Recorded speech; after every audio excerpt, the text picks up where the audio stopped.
Alors, la carte d'identité va servir à ça. Si vous ne présentez pas votre carte d'identité, ben, vous n'aurez plus aucune aide dans aucun service, incluant la nourriture. Lorsque votre famille sera séparée de vous et dispersée à travers les États-Unis pour y travailler comme esclave, et que vous ne reverrez plus jamais vos êtres chers, ce sera votre faute, parce que vous n'aurez rien fait pour l'empêcher. Et une fois que nous aurons perdu notre liberté, nous ne la retrouverons plus jamais. C'est pourquoi nous devons tous nous tenir ensemble pour empêcher la perte de notre liberté, nous, citoyens des États-Unis. Merci beaucoup. 3 petits points. Conclusion du rapport enregistré. Des camps de concentration secrets.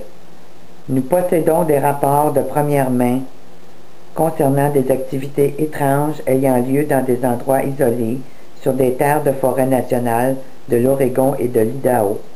Et nous sommes portés à croire que ce même genre d'activité de destruction survient aussi à d'autres endroits.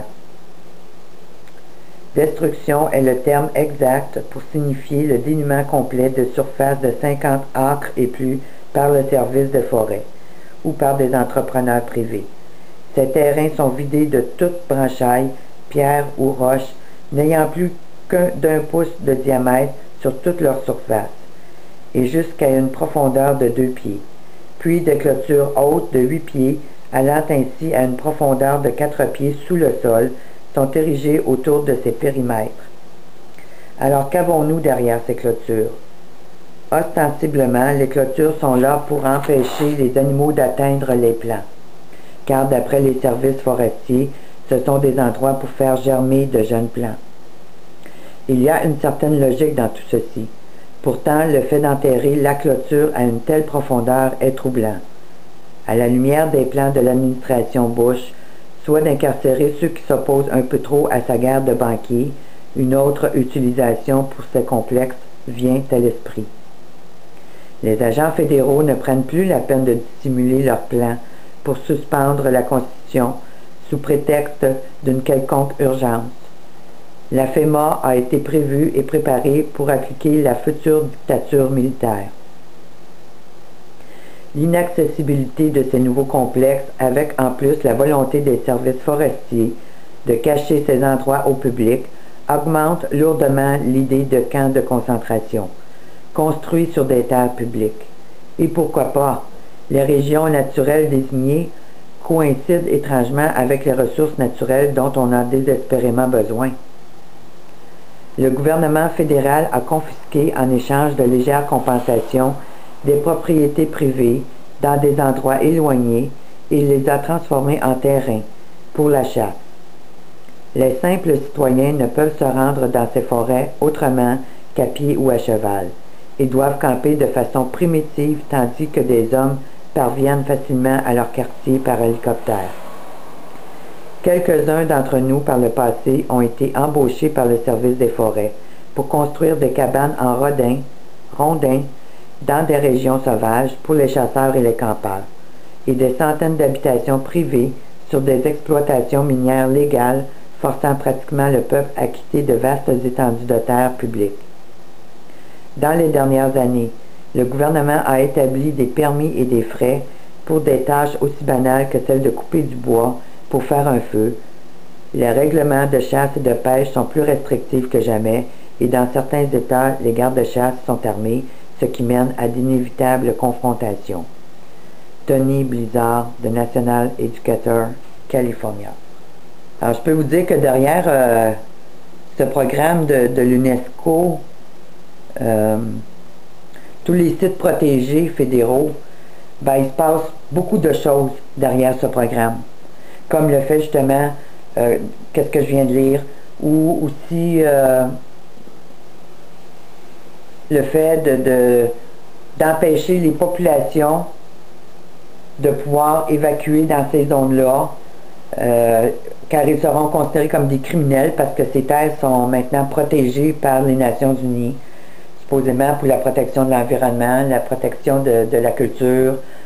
Et maintenant, aux États-Unis, en tout cas, les drones commencent à se promener au-dessus de ces places-là, afin d'empêcher le peuple de pouvoir se cacher. Puis les lois ne permettent plus d'avoir d'armes sur ces places-là, dans ces places-là, excepté pour les gardes de chasse, qui eux verront à faire appliquer la loi. Toutes ces terres qui ont été volées par le gouvernement mondial, mais justement, le but est d'amener les populations vers les villes pour mieux les encadrer, pour mieux pouvoir les contrôler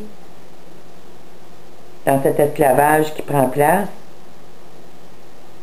alors que les gens influents, eux, vont continuer à se promener sur ces terres,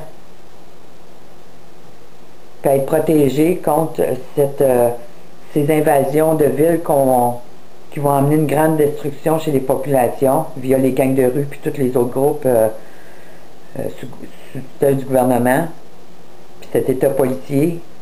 Alors toutes ces zones, ça n'avait rien à voir avec la protection environnementale. Il y avait d'autres plans bien précis derrière la tête.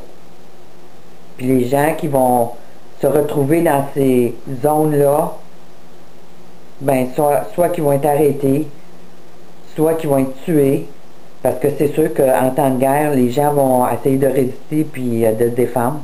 Alors ça va faire des morts encore. Alors le gouvernement ne permettra plus à personne d'être à autre place que les zones bien précises qu'il a délimitées pour les populations. Puis comme c'est écrit dans le document, ben, plusieurs de ces zones protégées-là, ben, ils ont construit des bases militaires, des camps de concentration pour les populations qui vont pouvoir se servir un jour pour reconditionner, pour exterminer ou pour utiliser comme manne pour le travail d'esclaves qui prend place. Puis pour terminer sur ces sites de l'UNESCO, je vous mettrai le lien parce que c'est une situation que je suis de près depuis quelques années. Je vous encourage à aller lire surtout les dernières pages du lien Sécurité climatique globale, qui est un gros hoax, puis la liste des patrimoines de l'UNESCO. Alors vous verrez tout l'agenda du nouvel ordre mondial qui se met en place justement pour toutes ces régions. Comment c'est protégé. Vous avez même des cartes qui nous montrent les places où ce qu'ils ont prévu de rassembler les populations. Ensuite de ça, vous verrez aussi que plusieurs de ces parcs nationaux sont administrés par les amis du parti. Les terres ont été vendues à ces gens-là. Puis, si vous avez remarqué, quand vous allez visiter un parc national, ils font payer en rentrant. Alors, c'est vos terres qu'on vous a volées. Puis, si vous voulez rentrer dedans par la porte principale, par l'entrée principale, on vous fait payer un prix. Puis, ici au Québec, les lois, comme je vous ai parlé, les lois pour avoir le droit de faire un feu ou le droit de faire du camping à telle ou telle place. Ça vous prend un permis de chasse, puis c'est juste des périodes délimitées, puis il vous dit c'est quoi vous avez le droit de chasser, puis c'est quoi vous n'avez pas le droit de chasser. Puis la pêche, c'est la même chose. Vous avez le droit à tant de poissons, telle longueur. Puis couper du bois, on a ces mêmes réglementations au Québec. Alors, ils vont chercher une manne d'argent incroyable avec tous ces permis, puis tout ce contrôle qu'ils ont mis sur les nations. Puis pourtant, on ne devrait pas avoir à payer ces choses-là parce que ces ressources naturelles nous appartiennent. Même le fait d'avoir une petite piscine dans votre cour au Québec, dans beaucoup de régions, ça prend un permis. Ça prend un permis pour une corde à linge ou une autorisation de la ville qui va décider si vous avez le droit ou non d'avoir une corde à linge. Alors, on s'immisce dans tous les domaines de notre vie. Continuons. Plusieurs faits apparemment disparates, sans aucun lien entre eux, semblent aujourd'hui nous apporter une vision des plus bizarres, voire alarmantes, face à une situation qui de plus en plus se précise dans les moyens entrepris pour l'établissement d'un nouvel ordre mondial. Par exemple, au Québec, l'année de la mise en vigueur de nouvelles réglementations pour la chasse et la pêche, l'évolution de plus en plus restrictive de ces réglementations, l'évolution dans un contrôle de plus en plus prononcé des armes, un exode forcé des populations rurales vers les villes pendant que des régions entières étaient fermées, soit sous le prétexte de fermeture de compagnies minières ou forestières, soit sous celui d'une réorganisation gouvernementale des terres agricoles. Comme par hasard, lorsque je jette un coup d'œil sur la carte géographique mondiale préparée par la Banque mondiale de conservation et de protection de l'environnement et que je porte mon regard sur ce que les groupes internationaux ont prévu comme plan de découpage pour le Québec, je ne peux m'empêcher de voir et de comprendre que tout ce qui nous est arrivé au Québec depuis une trentaine d'années faisait déjà partie d'un vaste plan d'ensemble.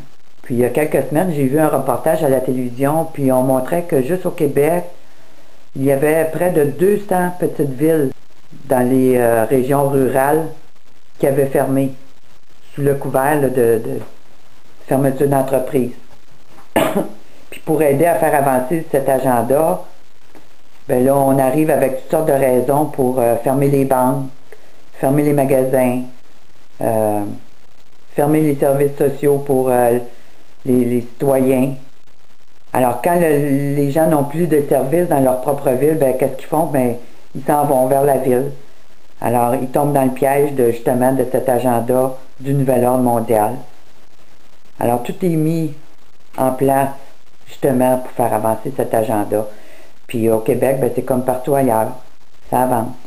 D'ailleurs, chose des plus étranges, lorsque l'on scrute cette fameuse carte, deux observations majeures nous sautent aux yeux. Le Canada n'est à peu près pas touché. Le Québec est la province qui y perd le plus. Le Québec est la province qui y perd le plus gros de son territoire. Et deuxième observation majeure, le territoire nord du Québec, qui n'est pas touché par ce découpage, appartient comme par hasard au peuple autochtone. Alors le plan nord de M. Charest, là, ben c'est ça, il veut commencer, ça fait partie de ça, puis il va commencer justement par utiliser les travailleurs autochtones pour toutes ces mines qu'il veut ouvrir. Mais un coup qu'eux autres vont être éliminés, soit par l'usure du travail ou par la maladie, ben là, ils vont commencer à utiliser les autres esclaves du Québec. Alors, cet article spécial portant sur des rencontres privées entre Rothschild et Rockefeller sera publié dans le numéro du mois d'octobre de la revue. Alors, je vous mettrai la carte, je la scannerai puis je vous la mettrai. Page 43, des camps de concentration. L'édition de septembre de Ostrich reproduisait un article du CBA, bulletin qui donnait une liste des principaux camps de concentration civils établis dans Goulag, USA, sous le programme REX 84. 2.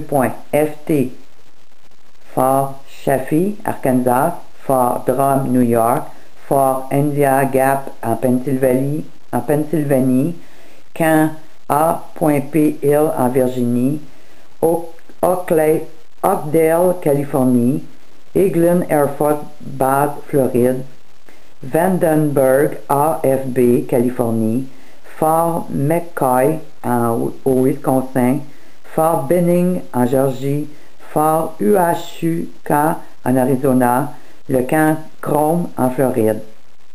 L'Ostrich de février contenait une carte de ce goulag en expansion. Bien que cette liste et cette carte aient suscité un intérêt considérable, ce rapport n'était pas nouveau.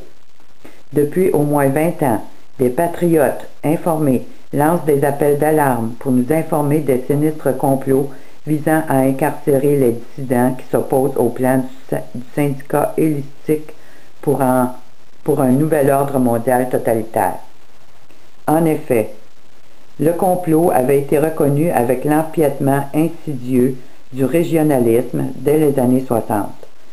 Dès 1968, le plus grand vol de terre de l'histoire menant à un socialisme industriel global était dans un Master Land Plan pour les États-Unis, effectué par un ordre exécutif impliquant les régions de ressources en eau, le déplacement et le contrôle des populations, le contrôle de la pollution, le zonage et l'utilisation des terres, les lois de navigation et environnementales, etc. En fait, le vrai but caché de cette soi-disant renaissance environnementale est l'abolition de la propriété privée. Cette prélude à la saisie totale faite par la World Conservation Bank, telle que l'Autriche l'a rapporté.